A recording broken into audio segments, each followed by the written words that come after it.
네. 오늘 저희는 열왕기상 6장을 함께 읽었습니다. 오늘 말씀을 통해서 저도 깨닫는 은혜와 응답받는 축복이 넘쳐나게 되시기를 바랍니다. 참 솔로몬이 왕위에 오르고 정말 첫 번째 주요 사역은 아버지 다윗 왕의 수건 사업이었던 여호와의 성전을 건축하는 일이었습니다. 다윗 왕은 자신의 손으로 성전을 갖다 건축하고 싶었지만 여호와께서 허락지 않으셨어요. 왜? 다윗이 많은 전쟁을 했고 그 전쟁을 통해서 많은 사람들의 피를 흘렸기 때문에 그 많은 사람들의 피 흘린 손으로 여호와의 성전을 짓기를 원치 아니하셨기 때문에, 그래서 그의 아들, 그의 몸에서 난 아들이 이제 성전을 건축할 것을, 자신의 아들을 솔로몬이 성전을 건축할 수 있도록 허락하셨고, 또 그래서 다윗 왕은 그 성전 건축을 필요한 많은 재원과 자재를 준비해서 아들 솔로몬에게 넘겨 주었습니다. 솔로몬이 왕위에 즉위한 지 4년 둘째 달에 성전 건축을 시작했다라고 이렇게 기록하고 있습니다. 그런데 그 시점이 언제냐 보니까 애굽 땅에서, 우리 1절입니다. 이스라엘 자손이 애굽 땅에서 나온 지 480년이요. 솔로몬이 이스라엘 왕이 된 지 4년 15월 곧 둘째 달에 솔로몬이 여호와를 위하여 성전 건축하기를 시작하였다라고 그렇게 기록하고 있습니다. 그러니까 이스라엘 백성들이 출애굽을 해서 애굽 땅에서 나온 지 480년 만에 솔로몬이 이제 성전 건축을 시작했죠. 왕이 오른 지 4년이라고 있는데요. 그러니까 시간들을 갖다 이렇게 찾아보니까 출애굽을 해서 광야에서 40년을 갖다가 보냈고요. 그 다음에 가나안 정복 전쟁이 이제 7년 전쟁이라 얘기하지만은 실질적으로 좀 더 시간이 걸렸습니다. 그래서 7년에서 한 10년 정도의 시간을 갖다가 정복 전쟁, 그래서 가나안 땅을, 요단강을 건너 들어와서 이제 북쪽으로 남쪽으로 이렇게 연합군들을 다 물리치고 가나안 땅을 갖다가 이제 정복하는 그런 시간이 한 7년에서 10년 정도 걸렸고요. 그 다음에 사사 시대, 그리고 이제 사사대 시대로 들어가죠. 여호수아가 죽고 나서 이제 사사 시대로 들어가서 그 사사 시대의 시간이 한 350년 정도의 시간을 갖다가 지냈습니다. 그리고 마지막 사사였던 사무엘이 죽고, 그리고는 누가 이제 어떻게 됐습니까? 사무엘이 이제 사울을 왕으로 세웠죠. 그래서 사울 왕 시대가, 사울이 한 40년을 갖다가 그 왕정을 다스렸다, 그렇게 기록하고 있습니다. 그래서 사울 왕의 40년, 그리고 다윗이 왕위에 오른 지 또 40년을 갖다가 이제 다스렸습니다. 그래서 다윗 왕정 시대가 40년, 그리고 이제 솔로몬이 이제 지금 즉위한 지 4년째 되는 해. 그러니까 480년이라고 하는 시간이 참 그렇게 지나왔는데요. 그러니까 참 긴 시간 같지만은 어떤 면에서는 인류의 역사의 시간들을 갖다가 이렇게, 또 이스라엘의 역사의 시간을 이렇게 쭉 비교해 본다면은 또 그 어떤 면에서는 정말 430년 근 기간이 아니죠. 우리 대한민국도 우리가 5,000년이라고 이렇게 우리가 얘기를 하는데요. 고려 500년, 또 신라 500년, 신라 1000년, 그 다음에 조선 500년, 이런 정도의 시간이니까, 거기에 비춰보면 480년이니까, 어느 정도의 시간의 텀을 가지고 이렇게 지내왔든지 우리가 그런 것들을 좀 알 수 있습니다. 참 그렇습니다. 근데 이 430년 동안을 갖다가 이게 살아오는 과정을 우리가 지금까지 쭉 같이 읽어오면서 보는 것 중에 하나의 중점적으로 우리 하나님께서 주시는 메시지는 뭐냐? 바로 여호와 하나님을 정말로 의지하고 살았던 시간에는 형통함이 있었고 잘 되는 역사가 있었습니다. 그런 반면에 여호와를 버리고 우상을 섬기는 때들이 계속해서 우리가 사사기 기간 동안에 참 그런 일들이 많이 있었는데요. 그럴 때는 정말 환란을 겪게 되고 어려움을 겪는 것들을 우리가 이제 이 이스라엘 역사를 통해서 배우고 알게 됐습니다. 열왕기를 왜 기록했다고요? 열왕기를 기록한 이유가 뭡니까? 왜 우리가 망했냐? 그러니까 유다가 멸망하고 바벨론으로 끌려가서 거기서 이제 산지 한 뭐라 그럴까요? 뭐 한 꽤 시간이 지난 다음에 지금 이제 열왕기를 기록했으니까 그 기록하면서 뭘 중점적으로 두고 기록했냐면은 왜 망했는가?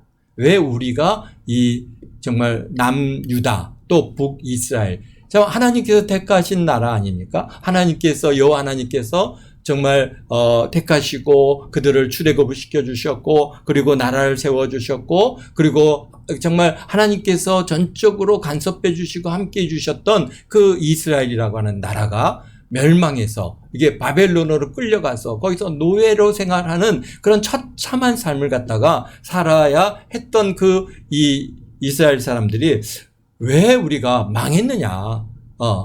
뭐 국력을 갖다가 바로 세우지 못해서 그러느냐? 아니면 우리가 뭔가를 갖다가 우리가 뭔가를 어떻게 잘못했길래 나라가 이렇게 멸망의 지하로 던져지고 우리의 자손들은 이렇게 정말 노예로 살아가고 처참하게 그렇게 살아가게 됐는가라고 하는 그것을 원인을 찾아보기 위해서 열왕기를 기록하고 있다고 하는 사실을 우리가 알아야 됩니다. 그래서 열왕기의 특징은 뭐라고요? 정말 이 부끄러운 죄야. 참 우리가 웬만하면은 나라의 그런 이런 국사를 갖다 기록할 때 웬만하면은 전쟁에서 이긴 사건, 뭐 어디에서 이겼다, 우리가 이렇게 잘 됐다, 우리는 이렇게 승리했다, 이런 것들을 기록할 텐데 그렇지 않습니다. 열왕기는 정말 북이스라엘과 남유다의 왕들의 죄악된 것들을 정말 통렬하게 다 기록하면서 왜 우리가 멸망했느냐? 이유는 뭡니까? 결국 여호와를 버렸기 때문에 우리가 이렇게 멸망하게 되었다라고 하는 것을 갖다가 이게 그들의 원인을 그 후손들에게 가르쳐주고 봐라 우리가 이렇게 강력한 국가였고 지금 우리가 솔로몬 왕국은 얼마나 강력한 국가입니까? 정말 그 중동 전 지역을 지배하다시피 할 정도로 그렇게 어마어마하게 강력한 국가였는데 그러나 솔로몬의 바로 뒤를 이었던 이 르호보암과 여로보암으로 인해서 나라가 둘로 나눠지고 그때부터 그 나라의 정말 이 가세가 그냥 쪼그라들고 약해지고 결국은 멸망으로까지 다 가는 그런 상황을 우리가 이제 열왕기 상을 통해서 우리에게 보여주고 계시는데요. 참 그래서 참 이렇게 열왕기를 읽어가면서 우리는 주요 포인트가 어디 있냐? 왜 이 이스라엘이라고 하는 나라가 멸망했느냐? 참 그렇습니다. 오늘날 우리 대한민국도 정말 얼마나 강력한 국가로 지금 이렇게 살아가고 있는데 그러나 이 나라가 뭘 선택하느냐에 따라서 나라가 어떻게 우리 후손들에게 이 좋은 나라를 우리 부모 세대들이 이렇게 나라를 갖다가 참 이렇게 부강하게 잘 키워가지고 우리에게 안겨주셨는데 우리는 이걸 갖다 우리 후손들에게 얼마나 좋은 나라를 갖다가 이게 넘겨줘야 할 의무가 우리에게 있는데 그런데 우리가 뭘 선택하느냐에 따라서 이 땅에 사는 백성들이 뭘 선택하는 겁니다. 누가 한두 사람에 의해서 이 문제가 이렇게 이스라엘 백성들도 마찬가지입니다. 누구 한두 사람에 의해서 이스라엘이 멸망의 길로 간 것이 아니라 그 시대를 살았던 그 이스라엘 땅에 살았던 백성들이 여호와를 버리고 뭡니까? 이 우상을 숭배하고 바알을 숭배하고 이런 일들을 갖다가 선택했기 때문에 나라가 멸망의 길로 간 것이죠. 그래서 하나님께서는 계속해서 선지자를 보내서 그 길로 가지 말라, 그렇게 하지 말라 계속해서 권면하시는데도 불구하고 이스라엘에 사는 이 땅의 사람들은 우리 이 땅에서 먹고 사는 게 이렇게 잘 되고 이렇게 사는 게 더 중요하지 하나님을 섬기는 게 뭐가 중요하냐?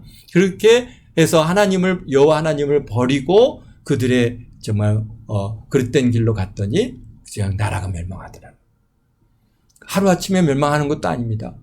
정말 몇백 년이 흐른 다음에 그들이 정말 돌이킬 수 없는 그런 엄청난 길로 던져지는 것을 보게 되는데요. 우리들도 마찬가지입니다. 우리가 이렇게 잘 살아본 지가 얼마나 됐습니까?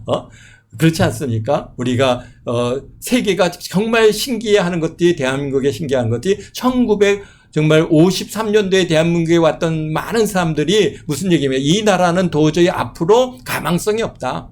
가망성이 없고 정말 철저하게 이 가난을 벗어나지 못할 것이다 라고 많은 사람들이 얘기했습니다. 그런데 지금은 어떻습니까? 세계 10위 안에 드는 그러한 경제력을 가지고 우리가 살아갈 수 있고 솔로몬도 마찬가지지 않습니까? 그 당시에 가장 약했던 그런 이 이스라엘이라고 하는 나라가 정말 다윗이라고 하는 정권을 통과하고 났더니 아주 강력한 국가로 성장했어요. 왜 그럴 수 있었습니까?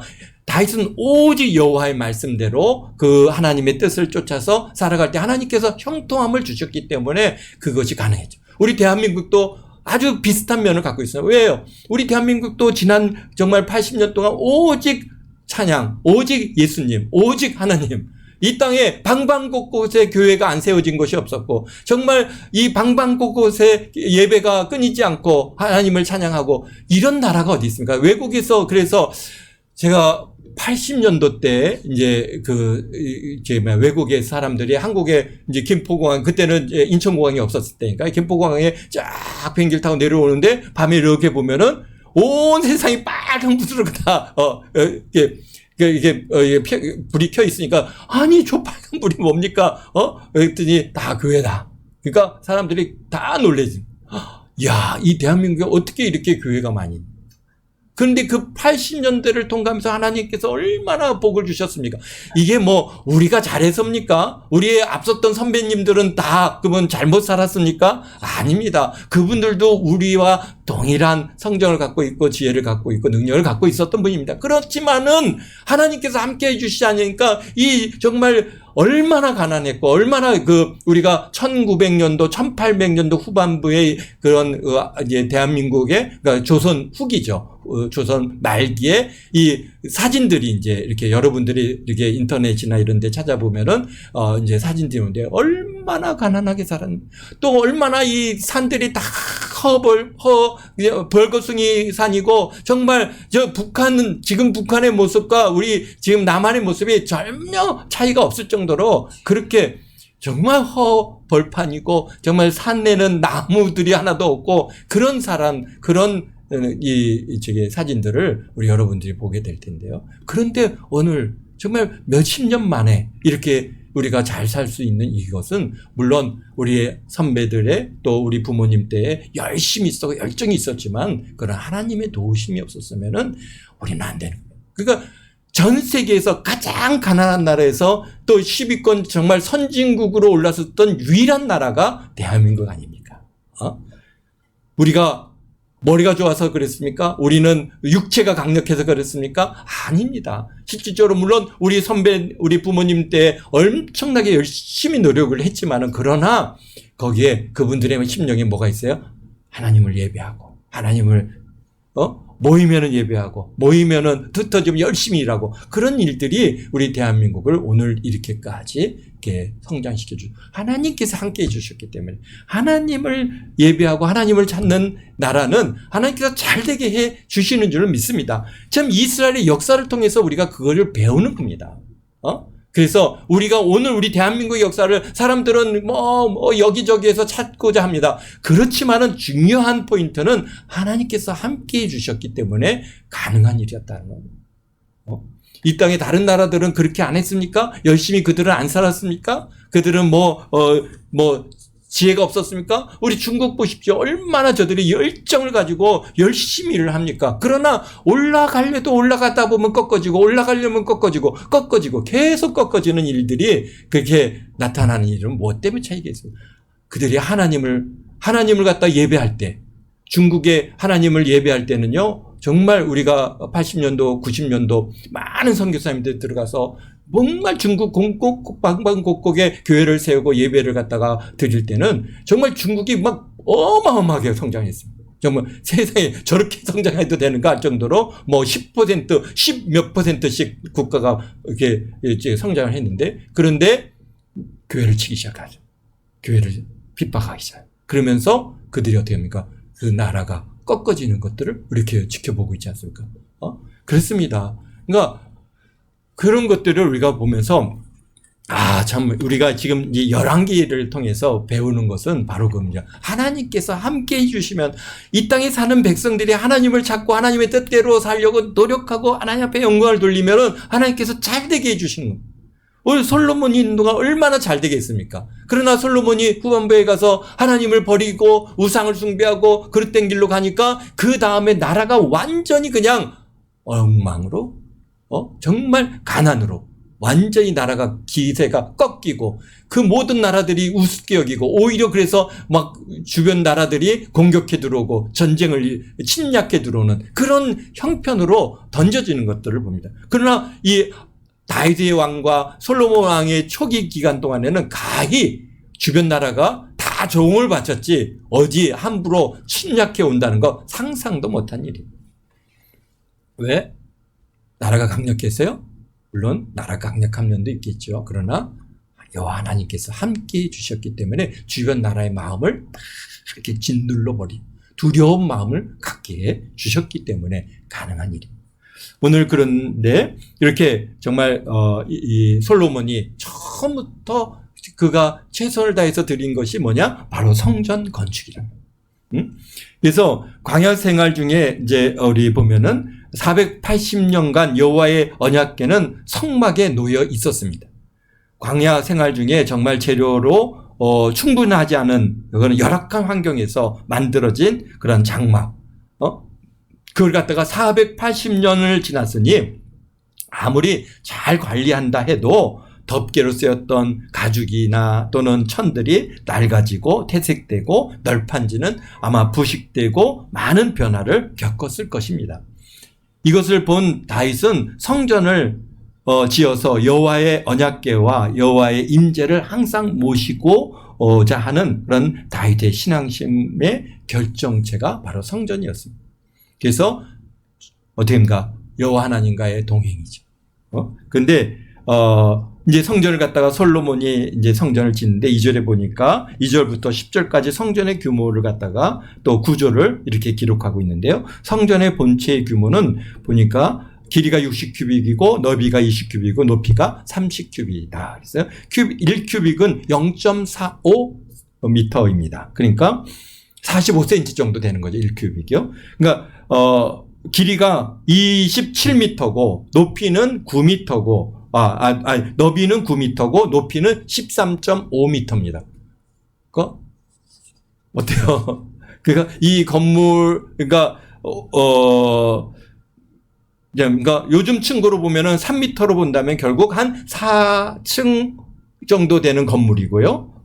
그다음에 그 모양은 직육면체의 건물이고 우리가 지금 사용하고 있는 이 예배당이 여기서부터 저 끝까지가 한 5m 정도 되거든요. 그러니까 여기까지 다 포함한다면은 대략적으로 한 2배 정도, 이 길이는 한 2배, 이 건물의 2배 정도 되고 폭은 한 1.5배 정도, 이게 한 여기 보면은 한 6m 정도 되더라고요. 전에 재봤을 때. 그러니까 한 1.5배 정도 되고 높이는 이 건물 정도 되는 거예요. 그러니까 예.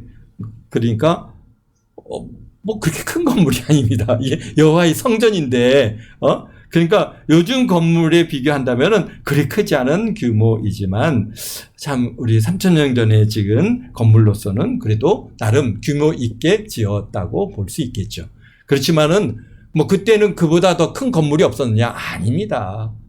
정말 이렇게 우리가 이제 성지순례 이집트를 가서 보는데 이집트는 그보다도 더 앞섰던 4000년 그 이전에 지금 그 이집트의 그런 그들의 성전 규모는 정말 어마어마합니다. 이 길이가 몇백 미터씩 되고 막 그리고 높이는 뭐 이 돌축 하나가 뭐 몇십 미터씩 되니까 그 규모는 정말 어마어마하거든요. 그러니까 그렇게 이게 크게 못 지은 크게 지을 만한 그런 능력이 없는 것이 아니라 그렇게 지을 필요가 없었던 것이죠. 왜 그렇습니까? 이 성전은 뭘 위해서 지은 거예요? 여호와 하나님의 언약궤와 그 다음에 그 성막에서 사용했던 하나님의 임재. 그래서 등잔대와 분향단과 떡상과 그 다음에 이렇게 이게 뭐죠? 등대를 갖다가, 등잔대를 갖다 놓고, 그 다음에 안에는 지성소에는 하나님의 언약궤를 놓고, 거기에 이제 그룹을 만들어서, 이렇게 놓고자 하나님의 임재하심이, 곳이지, 사람들, 회중들이 드나드는 곳은 아닙니다. 더구나 지성소는 1년에 한 번 정말 제사장도 들어가기 쉽지 않은 곳이고, 그 제사장이 들어와서 하나님 앞에 등잔을 피워드리고 향을 피워드리고 떡상을 올려드리는 그러한 곳이 바로 이 성전인 것이지, 회중이 들어와서 거기에서 드나드는 장소가 아니기 때문에 규모가 필요한, 큰 규모가 필요하지 않은 것이죠. 심지어는 그래서 여기에 보면은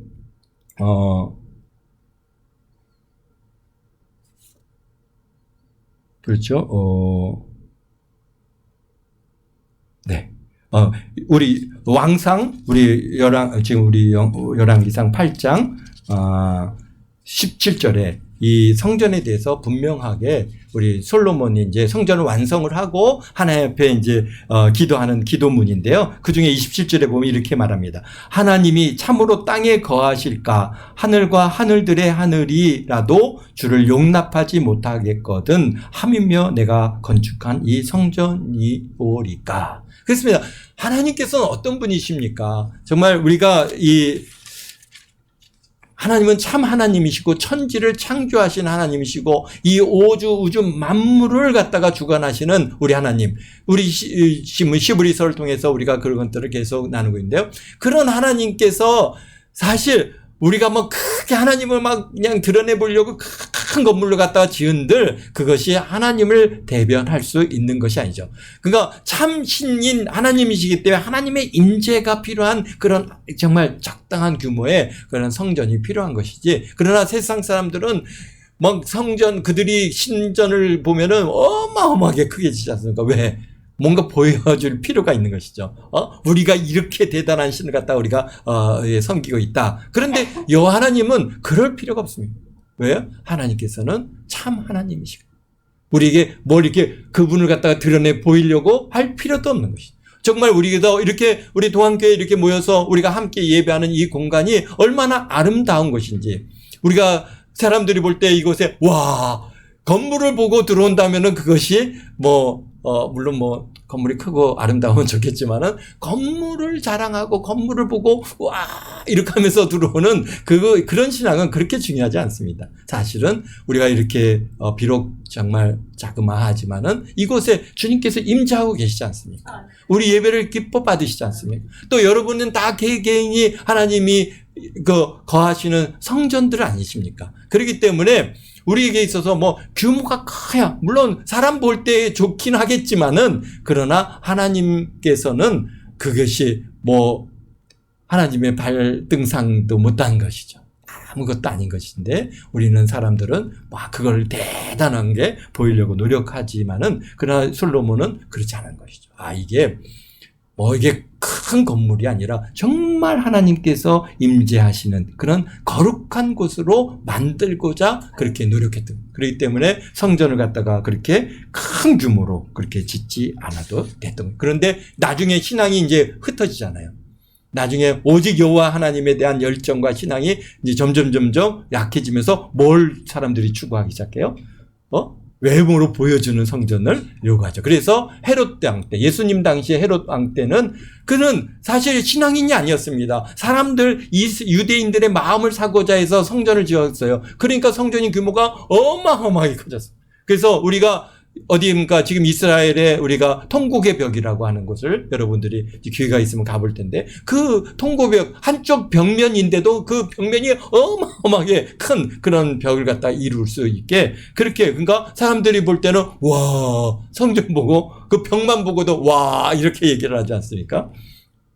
근데 하나님께서는 그런 곳에 큰 건물이라고 해서 거기 계시는 하나님이 아니시라 정말 우리 하나님께서, 우리 예수님께서도 친히 우리 가운데 임재하신 것처럼 임하시고 말씀이 육신이 돼서 우리 가운데 거하시는 그런 하나님이신 것처럼 오늘 여러분 한 개인들을 하나님께서 기뻐 받으시고 여러분 안에 성정 삼고 계시는 줄 믿습니다. 그렇기 때문에 우리가 이렇게 모여서 모이는 곳, 두셋이 모인 곳에 하나님께서 함께 하신다 하셨기 때문에 이것이 정말 아름답고 하나님의 임재가 있는 곳인 줄로 믿습니다. 또 지성소는 보통 20, 20, 20 완전 정육면체로 이루어져 있고요. 성소는 40, 20, 30 또 그래서 길이로 보면은 18m, 9m, 13.5m 이렇게 그 성소가 이루어져 있고요. 뭐 그다음에 이제 이게 격방, 측실이라고 하는 것이 있는데요. 이 특징이 여기에서 이제 이게 격방이 보면 올라가면서 이게 다락방 같이 이제 방을 갖다가 성전이 있고 옆에다가 이제 측실을 갖다 이렇게 세워놨는데요. 이 방이 아래보다 위로 올라갈수록 넓어집니다. 근데 그 이유는 뭐냐면은 여기서 벽을 뚫고 석가래를 갖다가 고정시키지 않고 그 석가래를 갖다가 이제 다 위에다가 그냥 올려놓는 형식으로 그렇게 만들다 보니까 처음에는 벽이 이렇게 두툼합니다.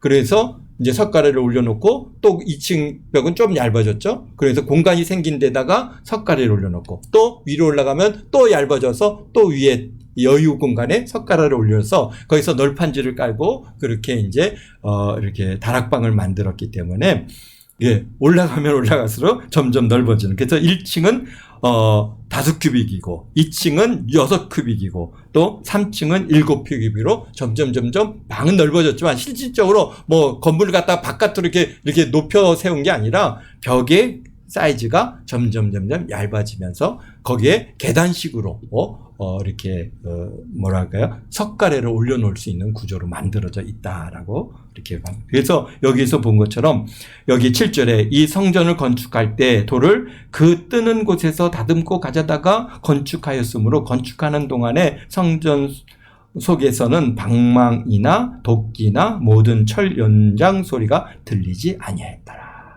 그러니까 다 준비하고 갔다가 그냥 딱 조립을 한 겁니다. 그리고 석가래도 딱딱 이게 이제 틈에 딱딱딱 올려서 그렇게 해서 정확하게 성전을 갖다가 그렇게 만들었다라고 이렇게 기록하고 있습니다. 뭐 여기 그룹은 23절서부터 26절에 기록되어 있는데요. 그룹의 한쪽이 그러니까 뭐 10큐비죠. 키가 10큐빅이고 날개가 5큐빅 해서 전체 폭도 10큐빅입니다. 그래서 10큐빅짜리가 2개의 그런 그룹을 이제 천사를 갖다가 딱 이렇게 언약궤 위에 올려놓는데 보니까 이쪽에서부터 저쪽 끝까지 다 20큐빅, 그러니까 지성소 안을 갖다 꽉 채우는 그런 규모로 그렇게 넓은 그룹을 만들어서 올렸다라고 말씀하고 계십니다. 그러면서 우리 38절에 이 성전 건축을 걸리는 시간이 이제 7년 동안 성전을 건축했다라고 그렇게. 그러니까 요즘 이 정도 이 건물에 한 2배 정도 되는 건물을 짓는데 7년 걸렸다 그러면은 이제 요즘에 건축 이게 보면은 뭘 그렇게 오래 걸리느냐 하는데 정말 당시에는 다 돌로 돌을 떠서 그걸 이동하고 또 나무는 또 백향목을 전부 다 저 레바논에서 다 잘라 가지고 와서 하나 그렇게 짓는다 보니까 7년이라고 하는 시간을 걸렸고요. 또 안쪽은 전부 금으로 다 이제 금박을 입혔고 그래서 왜 금박을 입혔는가? 거룩함을 뜻하기 위해서 이제 금박을 입혔고요. 또 아주 중요한 기능 중에 하나가 뭐냐면은 방수 기능입니다. 방충, 방수.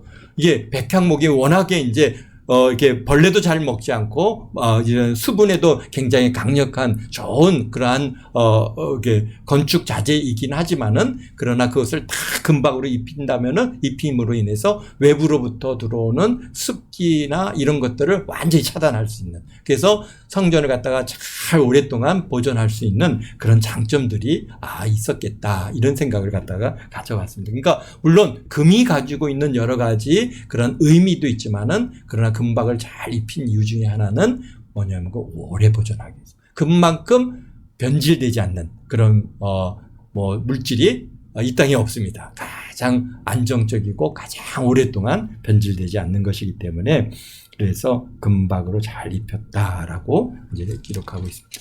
그 다음에 우리가 11절서부터 13절에 이런 게 성전을 짓는 과정에 여호와께서 말씀하십니다. 솔로몬에게 임하여 이르시되 내가 지금 이 성전을 건축하니 내가 만일 내 법도를 따르며 내 율례를 행하며 내 모든 계명을 지켜 그대로 행하면 내가 내 아버지 다윗에게 한 말을 내게 확실히 이룰 것이다 라고 말씀하고 계신데요.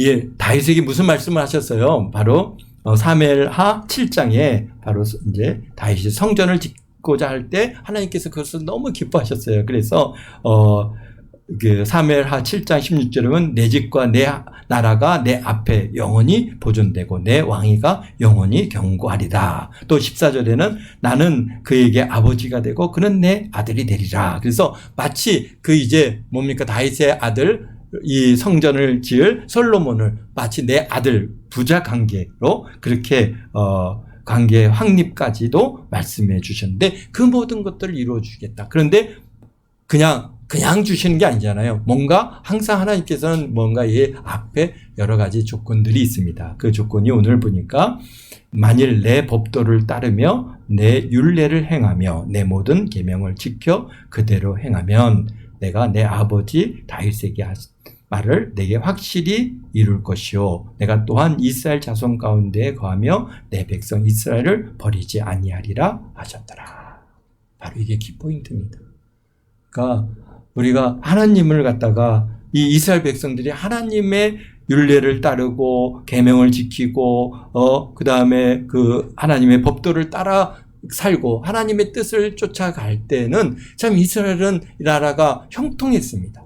모든 문제들이 잘 되었고 외국으로부터의 도전 이런 것들을 잘 지켜낼 수 있었습니다. 그런 반면에 하나님을 버리고 하나님의 법도를 따르지 아니하고 하나님의 율례도 따르지 아니하고 그들이 이제 하나님의 계명을 버리고 우상을 숭배하고 뭐 이렇게 나갈 때 결국은 어떻게 됩니까? 이스라엘이 그냥 점점 쇠약해지고 정말 이제는 나중에는 나라가 없어지기까지 그런 좀 상황으로 나가는 것들을 우리가 보는데요. 그러니까 정말 하나님께서 함께 해주셔야 이스라엘이 쓸 수 있습니다. 그런데 오늘날 우리들도 마찬가지입니다. 우리 대한민국도 하나님께서 함께 해주실 때에 이 나라가 부강해지고 외부로부터 정말 우리 대한민국은 강한 중국, 러시아, 일본, 미국이라고 하는 그런 아주 강대국 가운데 참 유일하게 놓여있는 정말 약소국가 같은 이런 존재이지만은 그러나 하나님께서 우리 대한민국을 갖다가 그 눈동자같이 지키시고 여기서 이제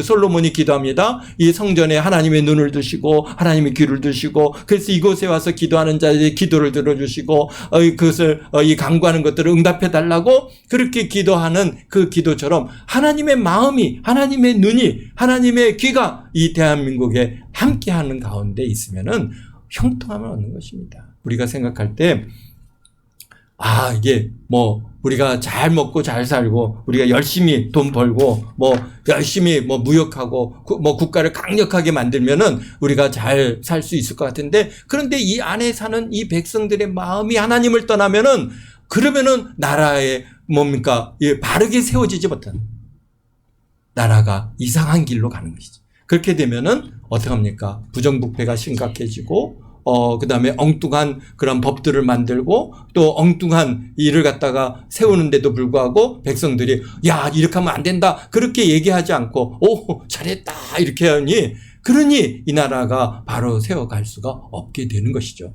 그렇기 때문에 제일 마음의 기초는 바로 여호와 하나님을 섬기고 하나님을 예배하고 하나님의 뜻과 하나님의 말씀대로 살게 되면은 우리는 어떻습니까? 여러분들이 범죄합니까? 여러분들이 남의 것을 훔치기를 합니까? 여러분들이 무슨 그릇된 길로 갑니까? 아니잖아요. 왜? 하나님께서 여러분과 함께 하시기 때문에 그런 것들을 생각할 수도 없는 것이죠. 그렇기 때문에 나라가 바로 세워가는 겁니다. 그러나 나라가 만든 법은 우리가 이제 운전하다 보면은 그런 일이 있지 않습니까?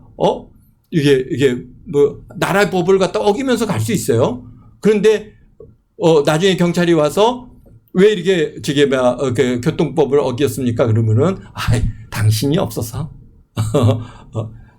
경찰 선생님이 안 보여서 그랬습니다. 그러니까 우리는 뭐 사람들은 나라 법은 뭔가 이게 사람들의 기본을 갖다가 기본 바탕부터 이게 쥐고 흔들고 그걸 갖다 제어할 수 있는 능력이 없습니다. 경찰이 있으면 지키고 경찰이 없으면 그냥 넘어가는 거죠. 그러나 하나님의 법은 그렇지 않지 않습니까? 우리 안에 계신 성령 계수리 함께 하시기 때문에 우리는 늘 우리 하나님과 동행하니까 하나님의 법을 갖다가 따르고 하나님의 법을 지켜나가려고 우리가 몸부림치잖아요. 그럼에도 불구하고 우리가 못할 때가 많이 있는데 그럴 때마다 하나님 도와주세요. 하나님 지켜주세요. 라고 우리가 기도함으로써 이 나라가 기본부터 강력한 힘을 가지고 우리가 세워갈 수 있는 것입니다. 그렇기 때문에 여러분들 우리가 참 신앙생활하는 우리 그리스도인들이 또 신실한 크리스찬들이 대한민국에 많으면 많을수록 우리나라는 부강해질 수 있는 것이고 또 강력하게 성장해 나갈 수 있는 줄로 믿습니다. 기도하겠습니다. 거룩하신 아버지 하나님,